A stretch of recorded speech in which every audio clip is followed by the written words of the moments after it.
শান্তির আলাপ নাকি পুরো অঞ্চল দখল? ইউক্রেন রাশিয়ার কূটনীতির টেবিলে চলছে এখন টান টান উত্তেজনা। একদিকে মার্কিন প্রেসিডেন্ট ডোনাল্ড ট্রাম্প বলছেন শান্তি পরিকল্পনার কথা, কিন্তু অন্যদিকে মার্কিন গোয়েন্দা সংস্থাগুলো বলছে সম্পূর্ণ ভিন্ন কথা।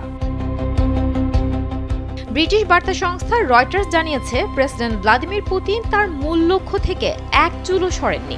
2022 সালে ইউক্রেন দখলের মধ্য দিয়ে যে আগ্রাসন শুরু হয়েছিল, পুতিনের লক্ষ্য আজও ঠিক তেমনটাই আছে, পুরো ইউক্রেন দখল এবং সাবেক সোভিয়েত সাম্রাজ্য পুনরুদ্ধার করা।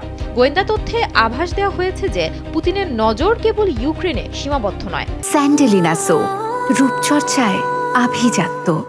পোল্যান্ড এবং বাল্টিক দেশগুলো, যারা এখন ন্যাটোর সদস্য, আশঙ্কা করছে ইউক্রেনের পর তারাই হতে পারে রাশিয়ার পরবর্তী লক্ষ্যবস্তু।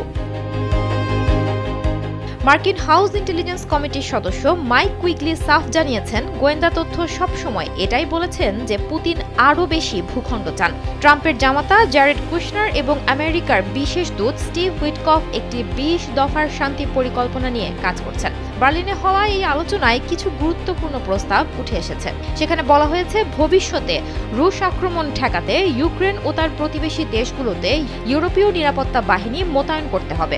ইউক্রেনের সেনাবাহিনীর সদস্য সংখ্যা 8 লাখে সীমাবদ্ধ রাখতে হবে। ইউক্রেনের আকাশে মার্কিন সমর্থিত বিমান টহল নিশ্চিত করতে হবে।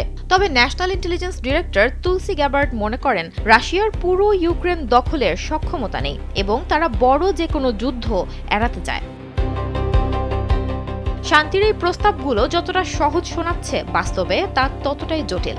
ট্রাম্প প্রশাসন দোনেৎস্কের কিছু অংশ থেকে সেনা প্রত্যাহারের চাপ দিলেও ইউক্রেনের প্রেসিডেন্ট ভলোদিমির জেলেনস্কি তা প্রত্যাখ্যান করেছেন। তিনি প্রস্তাবিত নিরাপত্তা গ্যারান্টিগুলোর কার্যকারিতা নিয়ে যথেষ্ট সন্দিহান। ওদিকে পুতিন স্পষ্ট জানিয়ে দিয়েছেন, শান্তি হবে কেবল তার দেয়া শর্তে।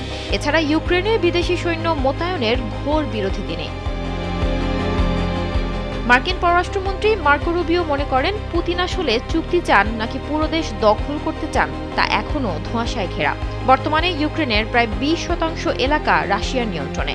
এর মধ্যে রয়েছে ক্রিমিয়া, যা 2014 থেকে দখলকৃত, লুহানস্ক ও দোনেস্কো এর মধ্যে রয়েছে, এবং জাপোরিঝিয়া ও খেরসনের বড় একটি অংশ এর অন্তর্ভুক্ত।